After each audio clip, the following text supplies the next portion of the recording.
এখনকার ছেলে মেয়েদের ভালোবাসা বিয়ের আগে যখন প্রেম করে, মা বাবা বা কোনো গুরুজন যদি বাধা দেয়, কী নাটক করতে পারে। হাত কাটবে, পা কাটবে, না খেয়ে থাকবে, পড়াশোনা করবে না, কিচ্ছু করবে না।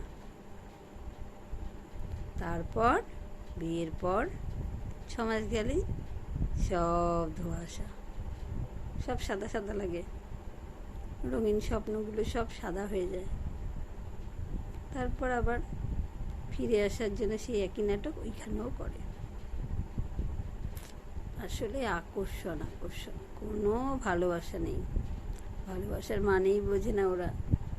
ভালোবাসা মানেই যে দিনের পর দিন অপেক্ষা করা, গুরুজনরা কখন রাজি হবে তারপর আমরা হাতে হাত রাখবো।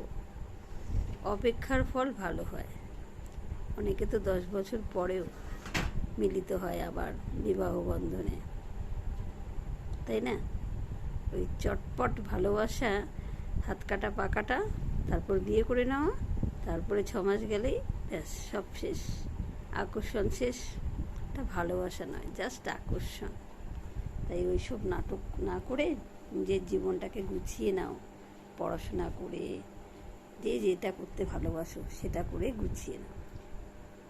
করে কোনো লাভ নেই, জীবনটাই নষ্ট হয়ে যায়।